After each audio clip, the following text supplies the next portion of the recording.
দেখে বোঝার উপায় নেই, কলেজের গণ্ডি শেষ হওয়ার আগেই অভিনব প্রতারণার সব কৌশল রপ্ত করেছে এই মেয়েটি।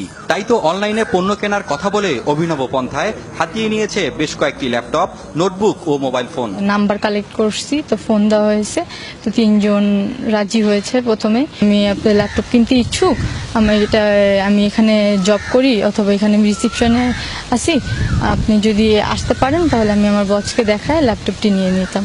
তো তখন যখন আমি তার সামনে বলি যে আমি বসকে দেখাতে যাচ্ছি, ল্যাপটপটি হাতে দিই, তো উনি হাতে দেয়, তখন তার সামনে দিয়ে আমি দরজা দিয়ে বের হয়ে নিচে নেমে আসছি। এই কাজে সঙ্গী তার প্রেমিক ও আরেকজন। প্রতারণা করার সময় রাজধানীর মোহাম্মদপুর থেকে এই চক্রকে গ্রেপ্তার করে র্যাব। victor.com, walex.com অথবা এখানে.com বিভিন্ন অনলাইন এই সাইটগুলো থেকে প্রথমে বের করেন যে কারা ল্যাপটপ বা ম্যাকবুক সর্ট অফ দামি ইলেকট্রনিক গেজেটগুলো বিক্রি করবেন। তো তাদেরকে প্রথমে তারা ফোন করে নিয়ে আসেন কোনো একটা অফিসে, যে অফিসটি তাদের না, সেই অফিসে গিয়ে তারা ভিন্ন পরিচয়ে কিছুক্ষণের জন্য ওই অফিসে একটা অ্যাক্সেস নেন। অ্যাক্সেস নিয়ে ওই অফিসটিকে ব্যবহার করেন এবং ব্যবহার করে পণ্যটা নিয়ে ওখান থেকে পালিয়ে যান। প্রায় 1 বছর ধরে এ ধরনের প্রতারণা করে আসছিল বলে র্যাবের কাছে স্বীকার করেছে গ্রেপ্তারকৃতরা। বিভিন্ন প্রতিষ্ঠানে বিভিন্ন সময়ে তারা এই কাজগুলো করে আসছেন।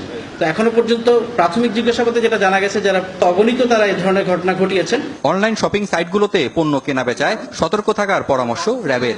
ক্রয় বিক্রয়ের যে সিস্টেমটা আছে